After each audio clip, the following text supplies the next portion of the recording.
दोस्तों, आज हम आपको एक ऐसी सच्ची कहानी सुनाने जा रहे हैं जिसे सुनकर आपके रोंगटे खड़े हो जाएंगे। यह कहानी है कलारपुर थाने के एक इंस्पेक्टर की, जो अपनी वर्दी का गलत इस्तेमाल करता था और निर्दयी बन चुका था, लेकिन उसके सामने खड़ी हुई एक अकेली लड़की और उसका वफादार कुत्ता, जिन्होंने हिम्मत दिखाकर सब कुछ बदल दिया। क्या यह लड़की और उसका कुत्ता इंसाफ दिला पाएंगे? क्या उनका हौसला इतना होगा कि दरिंदे का पर्दाफाश हो सके, या फिर इंसाफ का रास्ता बंद हो जाएगा? वीडियो अंत तक देखें, क्योंकि इस कहानी में डर, धोखा और रोमांच सब कुछ है, और अंत आपको यकीनन हैरान कर देगा। नैना देवी अब इतनी बुजुर्ग हो गई थीं कि बिस्तर से उठना भी उनके लिए मुश्किल था। उनका सारा घर संभालना काव्या की जिम्मेदारी बन गई थी। काव्या ने माँ को हौसला देते हुए कहा, माँ चिंता मत कीजिए, मैं आज बाहर जाकर कहीं न कहीं काम ढूंढ ही लूंगी। उनके साथ उनका वफादार कुत्ता शेरू भी खड़ा था। काव्या ने उसके सिर पर हाथ फेरते हुए कहा, चलो शेरू, तुम भी मेरे साथ चलो। काव्या शहर की गलियों में घूमती रही और अमीर घरों में जाकर पूछती रही, दीदी कोई काम हो तो बता दीजिए, बर्तन धोने का, कपड़े साफ करने का, झाड़ू पोंछा करने का, जो भी हो कर लूंगी। लेकिन हर जगह उसे मना किया गया। किसी ने दरवाजा बंद कर दिया, किसी ने तो बातचीत तक नहीं की। शाम ढलते ढलते काव्या के कदम अचानक पुलिस चौकी की ओर रुक गए। उसने सोचा, चौकी में तो आम लोगों की मदद के लिए लोग रहते हैं, शायद यहाँ कोई काम मिल जाए। वह धीरे धीरे चौकी के पास गई और सम्मान पूर्वक बोली, साहब मुझे कोई काम मिल सकता है क्या? मेरी माँ बूढ़ी हैं और घर का खर्च मुश्किल से चल रहा है, अगर कोई काम हो तो बताइए। पुलिस वालों ने उसकी बात सुनकर हंसना शुरू कर दिया। एक ने कहा, अरे यह भी आई काम मांगने, कौन सा काम करेगी ये? दूसरे ने मजाक उड़ाया, काम तो बहुत है, पर ये सोचो सबके बस का नहीं। तीसरे ने जोर से हंसते हुए कहा, चलो अंदर आओ, फिर बताते हैं। काव्या का चेहरा डर से फीका पड़ गया। उसने जल्दी से कहा, साहब मजाक मत कीजिए, अगर ईमानदार काम है तो मुझे बता दीजिए, मैं भीख नहीं मांगना चाहती, मेहनत कर लूंगी। शेरू जोर जोर से भौंकने लगा। पुलिस वाले चिढ़ाते हुए बोले, कुत्ते को बाहर बांधो वरना यहीं गोली मार देंगे। तभी चौकी के अंदर से गूंजी एक गंभीर आवाज, ये सब क्या हो रहा है? सब चुप हो गए। सामने खड़े थे वरिष्ठ अफसर यश वर्मा, जिनके चेहरे पर गुस्से की लकीरें साफ थीं। उन्होंने तेज आवाज में कहा, तुम लोग पुलिस वर्दी पहनकर महिलाओं को तंग कर रहे हो, शर्म नहीं आती? पूरे थाने का माहौल अचानक बदल गया। पुलिस वाले एक दूसरे को घूरते रह गए और काव्या डर के मारे वहीं खड़ी रही। शेरू अभी भी धीरे धीरे गर रहा था। यश वर्मा की तीव्र आवाज ने सभी को सन्नाटा करा दिया। बाकी पुलिस वाले शर्म से चुप हो गए। यश वर्मा ने अब नरम लहजे में पूछा, बताओ बेटी तुम्हें क्या चाहिए? काव्या ने डरते हुए कहा, साहब मैं बस काम मांगने आई थी, मेरी माँ बूढ़ी और बीमार है, दवा के लिए पैसे नहीं हैं, अगर कोई ईमानदार काम मिल जाए तो मैं कर लूंगी। यश वर्मा ने सहानुभूतिपूर्ण स्वर में कहा, काम मिलेगा, चिंता मत करो, और हाँ तुम्हें रोजाना का भत्ता भी मिलेगा ताकि माँ की दवा निकल सके। अभी के लिए थाने की सफाई कर दो। काव्या की आंखों में उम्मीद की किरण झिलमिलाने लगी। उसने कहा, जी साहब मैं अभी कर देती हूँ। यश वर्मा ने इशारा किया, लेकिन पहले यह कुत्ता बाहर जाए, थाने के अंदर जानवर नहीं आ सकते। काव्या ने शेरू की तरफ देखा, जो दुम हिलाते हुए अपनी वफादारी दिखा रहा था। उसने धीरे से कहा,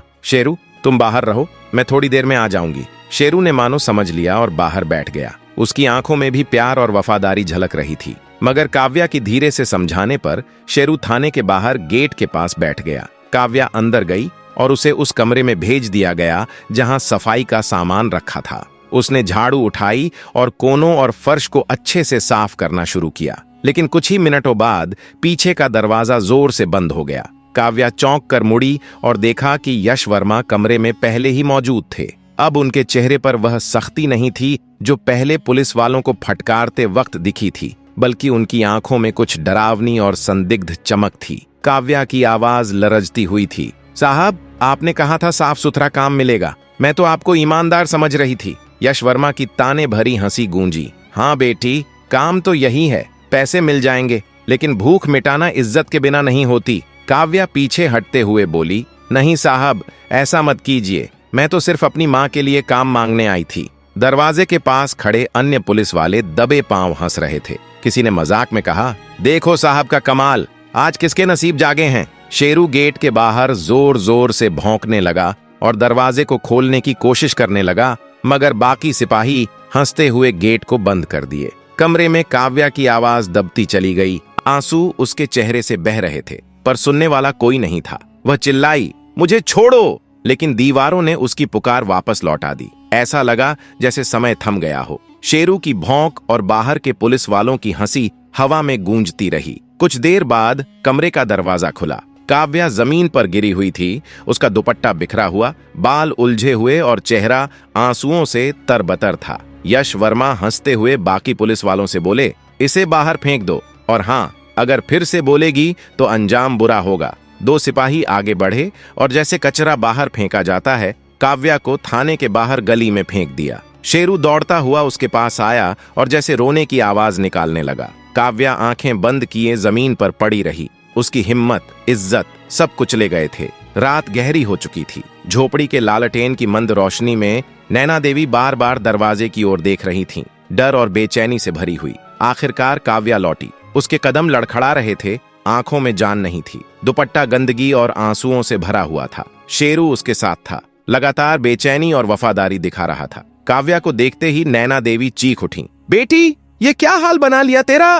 काव्या माँ की गोद में गिर गई। दोनों लगातार रोती रहीं। सारी रात माँ बेटी एक दूसरे के आंसुओं को सहते हुए टूटती रहीं। नैना देवी बार बार कह रही थीं, अगर मुहाफिज ही जुल्म करेंगे तो फिर हम जाएं कहाँ? सुबह हुई। नैना देवी ने काव्या का सिर सहलाते हुए कहा, बेटी, अब हमें इंसाफ के लिए कदम उठाने होंगे। काव्या कांपते हुए बोली, माँ, वहां मत जाइए, वहां सब एक जैसे हैं। लेकिन नैना देवी ने दृढ़ता से कहा, बेटी, अगर हम आवाज नहीं उठाएंगे तो ये अत्याचार कभी रुकेंगे ही नहीं। नैना देवी को घर पर छोड़कर काव्या अकेले ही थाने की ओर बढ़ गई। थाने पहुंचते ही उसने सीधे डेस्क के पास जाकर कहा, मैं रिपोर्ट दर्ज करवाने आई हूं, मेरी मदद कीजिए, मुझे इंसाफ चाहिए। पुलिस वाले ताने भरी हंसी के साथ बोले, कौन सी रिपोर्ट? नैना देवी की आवाज कांप रही थी। कल रात आपके थाने में यश शर्मा ने मेरी बेटी के साथ बुरा सलूक किया। पुलिस वाले तुरंत भड़क गए। एक ने तीखे स्वर में कहा, चुप, यश साहब बहुत इज्जतदार अफसर हैं, तुम जैसी औरतों की क्या हैसियत कि उन पर इल्जाम लगाओ? नैना देवी ने गहरी सांस लेते हुए कहा, मैं झूठ नहीं बोल रही, मेरी बेटी की जान खतरे में पड़ गई है। एक सिपाही ने गुस्से में कहा, चल हट यहां से, वरना ऐसा अंजाम होगा कि तेरा नामो निशान मिट जाएगा। नैना देवी डरते डरते बाहर की ओर बढ़ी ही थीं कि अचानक थाने के गेट पर बड़ी गाड़ी रुकी। दरवाजा खुला और एक प्रभावशाली महिला बाहर आई। उसकी वर्दी पर डीएसपी सिया वर्मा का बैज चमक रहा था। नैना देवी ठिठक गईं।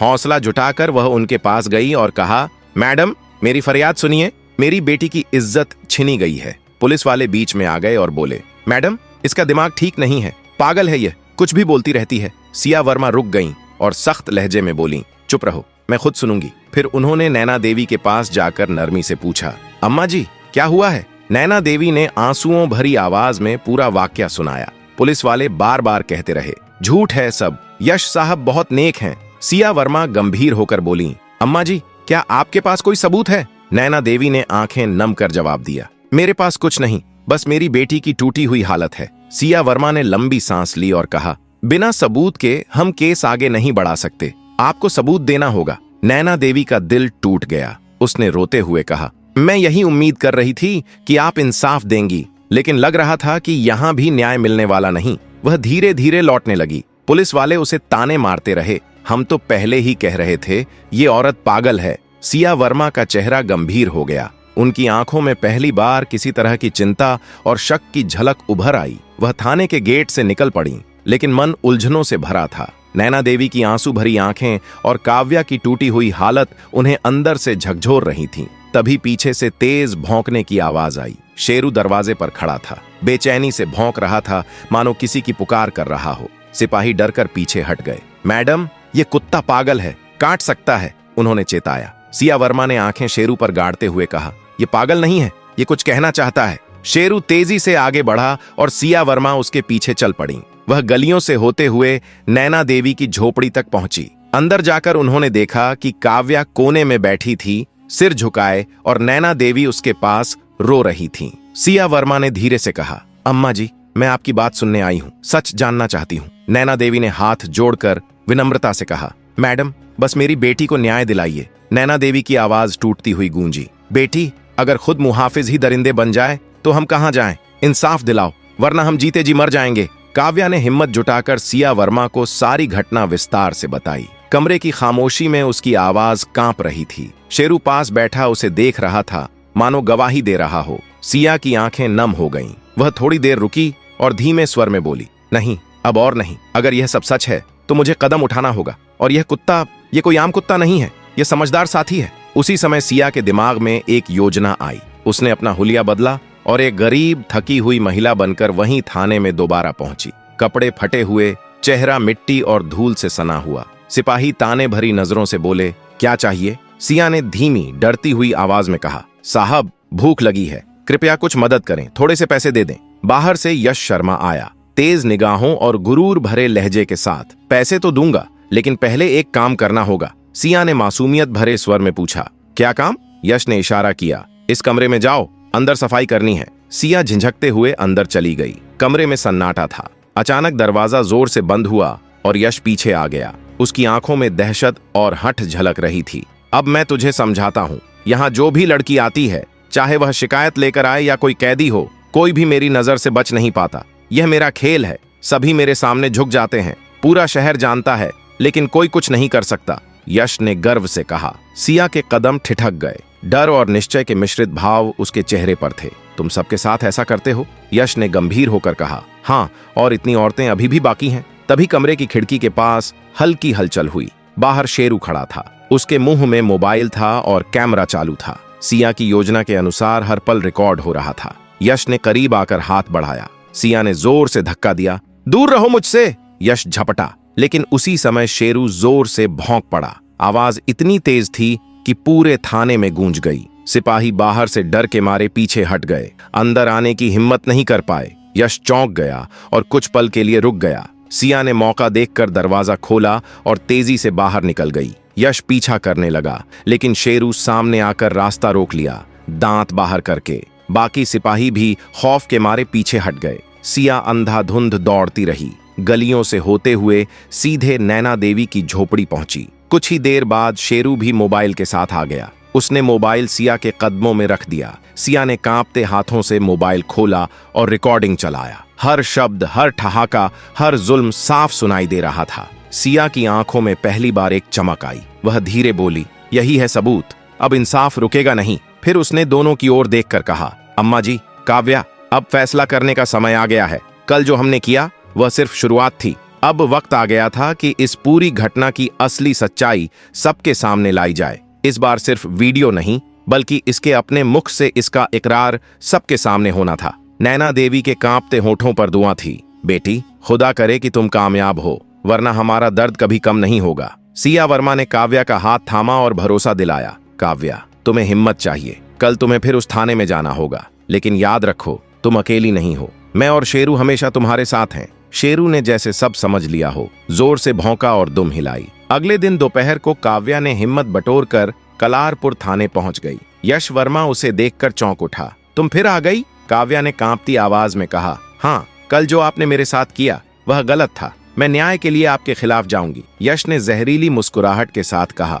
हाँ हाँ, कानून, यहाँ कानून मैं हूँ। आवाज उठाई तो यहीं, इसी समय सबक सिखाऊंगा। वह काव्या को खींचकर उसी कमरे में ले गया। दरवाजा बंद हुआ। काव्या डर रही थी, लेकिन भीतर ही भीतर जानती थी कि यह सब एक योजना का हिस्सा है। यश उसके बाल खींचता, दुपट्टा नोचने की कोशिश करता और धमकियां देता। मैंने तेरे साथ किया और हर उस लड़की के साथ यही करता हूं जो यहाँ आती है, चाहे वह कैदी हो या शिकायत लेकर, सबको तोड़ देता हूं। जब तक मैं जिंदा हूं यही चलता रहेगा। यह मेरा थाना है, मेरा राज, उसने गर्व से कहा। पर्दे के पीछे सिया वर्मा ने मोबाइल कैमरा चालू कर रखा था। हर शब्द, हर जुल्म, हर इकरार रिकॉर्ड हो रहा था। अचानक दरवाजा खुला। शेरू अंदर कूद पड़ा और यश पर झपटा। उसके दांत उसके बाजू में गड़ गए। यश चीखा और हाथ लहूलुहान हो गया। इस मौके पर काव्या दौड़कर बाहर निकल गई। सिया ने तेजी से मोबाइल संभाला। अब सबूत उनके पास सुरक्षित थे। दूसरे दिन शहर के मरकजी मीडिया हॉल में भीड़ जमा थी। पत्रकार, रिपोर्टर्स, कैमरे और माइक सब मौजूद थे। लोग हैरान थे कि आज कौन सा सच सामने आने वाला है, जिसके लिए डीआईजी आर्यन कुमार ने खुद सबको बुलाया था। स्टेज पर आर्यन कुमार बैठे थे, साथ में वर्दी में सिया वर्मा। सबकी नजरें उन पर टिकी थीं। आर्यन कुमार ने माइक पर कहा, आज हम आपको एक सच दिखाने जा रहे हैं। ये सच हमारे पुलिस महकमे के लिए कलंक है। कलारपुर थाने में जो कुछ हुआ वह शायद आपके होश उड़ा देगा। हाल में सरगोशियां फैल गईं। सब हैरान थे कि आगे क्या होने वाला है। उसी समय हाल में एक और शख्सियत दाखिल हुई, इंस्पेक्टर यश वर्मा। उसे खास हुक्म पर बुलाया गया था। वह मगरूर अंदाज में चलता हुआ आया, जैसे सब कुछ उसके नियंत्रण में है। यह सब ड्रामा है, मेरे बिना पुलिस का कुछ नहीं चलता, उसने बड़बड़ाते हुए कहा। आर्यन कुमार ने इशारा किया। दीवार पर बड़ी एलसीडी स्क्रीन रोशन हुई, वीडियो चलने लगी। अचानक पूरे हाल में यश की अपनी आवाज गूंज उठी। हाँ, मैंने तेरे साथ सब किया और हर उस लड़की के साथ यही किया। ये मेरा थाना है, मेरा राज है। जब तक मैं जिंदा हूँ हर लड़की का यही हाल रहेगा। यश वर्मा की ये बातें पूरे हॉल में गूंज रही थीं। रिपोर्टर्स ने तुरंत कैमरों की फ्लैश चालू कर दी। लोग चीखने लगे, शर्म करो, ये कैसा पुलिस वाला है। यश का रंग उड़ गया, वह हड़बड़ाकर खड़ा हो गया। ये सब झूठ है, ये साजिश है। लेकिन फिर सबकी निगाहें उस ओर गईं जहां सिया वर्मा खड़ी थी। उसके साथ शेरू भी था। शेरू सीधा हॉल में आया और लोगों के सामने खड़ा हो गया। लोग चौंक गए। कुत्ता यहाँ कैसे? सिया वर्मा ने माइक थामते हुए कहा, यही हमारा गवाह है, यही साथी है जिसने हर पल रिकॉर्ड किया, जिसने सच को सामने लाया। अगर यह नहीं होता तो आज भी ये दरिंदे आजाद घूम रहे होते। हॉल में तालियों की गड़गड़ाहट उठी। लोग खड़े हो गए और नारे लगाने लगे। यश वर्मा के माथे पर पसीने की बूंदें थीं। अब भागने की कोई राह नहीं थी। जैसे ही वीडियो खत्म हुई सबकी नजरें स्टेज पर टिक गईं। डीआईजी आर्यन कुमार ने माइक सिया वर्मा को थमाया। सिया वर्दी में खड़ी हुई, उसकी आवाज मजबूत और पुख्ता थी। मैं डीएसपी सिया वर्मा आप सबके सामने उस लड़की को पेश करने जा रही हूं जिसने यह सब झेला, जिसने डरने के बजाय हिम्मत दिखाई। हॉल में सन्नाटा छा गया। सिया ने हाथ से इशारा किया। दरवाजे की ओर से एक दुबली पतली लड़की अपनी मां के साथ अंदर आई। आयशा और नैना देवी। कैमरों की फ्लैश चमक उठी। आयशा की आंखों में अब आंसू नहीं थे, बल्कि अडिग जज्बा था। उसने माइक थामकर कांपती आवाज को काबू में लाते हुए बोली, मेरा नाम आयशा है। यह वही लड़की हूं जिसे इंस्पेक्टर यश वर्मा ने अपने कमरे में घसीटा, मेरे कपड़े नोचे, मुझे धमकाया और मेरे बाल खींचे। ये सब सिर्फ इसलिए कि मैं गरीब हूं और मेरे पास कोई सहारा नहीं था। लेकिन आज मैं डर नहीं रही। आज मेरे साथ मेरी मां है, सिया वर्मा है, और यह पूरा देश देख रहा है। हॉल में गहरा सुकून और फिर गूंजती सरगोशियां। कुछ पत्रकारों की आंखें भी नम हो गईं। आयशा की आवाज बुलंद हुई, यश वर्मा ने सिर्फ मेरे साथ नहीं बल्कि उस थाने में आने वाली हर औरत के साथ यही किया। कैदी हो या शिकायत लेकर आने वाली, सब उसकी हवस का शिकार बनी। ये पुलिस नहीं, ये दरिंदा है और आज मैं इसके खिलाफ खड़ी हूं। हॉल में बैठे सभी पुलिस अधिकारी सिर झुकाए खड़े थे। किसी में हिम्मत नहीं थी कि आयशा की आंखों में देखें। यश वर्मा का चेहरा लाल हो गया। वह गुस्से में खड़ा होकर चिल्लाया, यह सब झूठ है, ये लड़की गरीब है, इसे क्या पता, ये मेरे खिलाफ साजिश कर रही है, कुछ नहीं कर सकती। लेकिन जैसे ही वह बोल रहा था, शेरू, वह वफादार कुत्ता, स्टेज पर दौड़कर आया और सीधे यश पर झपटा। उसके बाजू में दांत गड़ गए। हॉल में हड़कंप मच गया। कैमरों की फ्लैश एक साथ चमक उठी। पत्रकार चिल्लाने लगे, देखो, इसे रिकॉर्ड करो। यश वर्मा असंतुलित होकर जमीन पर गिर पड़ा। यश वर्मा हाथ पांव मारते हुए चीखा, मुझे बचाओ, कोई इस कुत्ते को हटाओ। हाँ, मैं मानता हूं, मैंने सब किया, मैंने औरतों के साथ जुल्म किया, मुझे माफ कर दो, सजा भुगतने को तैयार हूं, बस ये कुत्ता हटाओ। उसकी कबूलनामे की आवाज माइक में गूंज रही थी। पूरा हॉल यह सुन रहा था और मीडिया के कैमरे इसे लाइव दिखा रहे थे। सोशल मीडिया पर यह दृश्य आग की तरह फैल गया। न्यूज चैनलों में केवल यही ब्रेकिंग खबर थी, कलारपुर थाने में दरिंदों का पर्दाफाश, और एक गरीब लड़की और उसका कुत्ता हीरो बनकर सामने आए। हॉल में तालियों और नारों की गड़गड़ाहट गूंज उठी। लोग चिल्ला रहे थे, कुत्ता जिंदाबाद, आयशा बहन तेरे हौसले को सलाम, सिया वर्मा की जय। नैना देवी आंसू भरी आंखों से अपनी बेटी को गले लगा रही थीं। सिया वर्मा मुस्कुरा रही थी और शेरू सभी के बीच फतेह की तरह खड़ा था, दुम हिला रहा था। यश वर्मा के जुर्म और कबूलनामे के बाद पूरे देश में हलचल मच गई। मीडिया दिन रात इसकी खबरें चलाती रही। कलारपुर थाना की करप्शन और जुल्म की सारी हकीकत सबके सामने आ गई। कुछ ही दिनों में अदालत में मुकदमा शुरू हुआ। कमरा खचाखच भरा था। जज साहब के सामने यश वर्मा और उसके साथी पुलिस अधिकारी हथकड़ियों में जकड़े खड़े थे। उनके चेहरे पर शर्मिंदगी और आंखों में डर साफ झलक रहा था। सरकारी वकील ने सबूत पेश किए, वीडियो, ऑडियो, गवाहियां, सब कुछ। सबसे बड़ा सबूत वही रिकॉर्डिंग थी जिसमें यश वर्मा खुद अपने जुर्म कबूल कर रहा था। आयशा अदालत के सामने खड़ी थी। उसकी आवाज में डर नहीं बल्कि आत्मविश्वास था। मेरी तरह कई औरतें इस दरिंदे का शिकार हुईं, लेकिन आज मैं सबकी ओर से इंसाफ मांग रही हूं। जज साहब ने फैसला सुनाया। इंस्पेक्टर यश वर्मा ने अपनी वर्दी का गलत इस्तेमाल किया, औरतों की इज्जत पामाल की और पुलिस के नाम पर कलंक लगाया। अदालत ने उसे उम्र कैद की सजा सुनाई। उसके साथी अधिकारी जो खामोशी से शामिल रहे, उन्हें भी कड़ी सजा दी जाएगी। फैसले के बाद यश वर्मा रोने लगा। चीख चीख कर अपने साथियों से बोला, मैंने तुम्हें फंसा दिया, मैंने ही सब कुछ बिगाड़ा। मगर अब देर हो चुकी थी। वे सभी जेल की अंधेरी कोठरियों में चले गए। कलारपुर थाना पूरी तरह बदल चुका था। पुराने भ्रष्ट अधिकारियों को हटा दिया गया। उनकी जगह ईमानदार और नेक पुलिस वाले तैनात किए गए। थाने के दरवाजे पर लिखा था, यहाँ इंसाफ सबके लिए है। अब लोग डर की बजाय भरोसे के साथ अपनी शिकायत दर्ज कराते थे। हुकूमत ने खास ऐलान किया। स्टेज पर डीआईजी आर्यन कुमार, सिया वर्मा और कई बड़े अधिकारी मौजूद थे। आयशा और उसकी मां को बुलाया गया। ऐलान हुआ, आज के हीरो हैं आयशा और उसका साथी शेरू। उनके हौसले और वफादारी ने एक दरिंदे को बेनकाब किया। हुकूमत ने इनके लिए विशेष मदद का ऐलान किया। आयशा को नौकरी दी जाएगी ताकि वह अपनी मां की देखभाल कर सके। उनके झोपड़ी वाले घर की मरम्मत होगी और कलारपुर के अन्य गरीब घरों को भी सरकारी सहायता दी जाएगी। हॉल तालियों से गूंज उठा। शेरू खुशी से दुम हिलाने लगा। बच्चे उसके साथ खेलने लगे। सिया वर्मा ने माइक थाम कर कहा, अगर कोई तुम्हारी इज्जत पर हाथ डाले, खामोश मत रहो, आवाज उठाओ, इंसाफ लो। लोग नारे लगाने लगे। दोस्तों, अगर आपको यह वीडियो पसंद आया हो तो कृपया लाइक करें, अपने दोस्तों और परिवार के साथ शेयर करें और हमारे चैनल को सब्सक्राइब करना ना भूलें। धन्यवाद।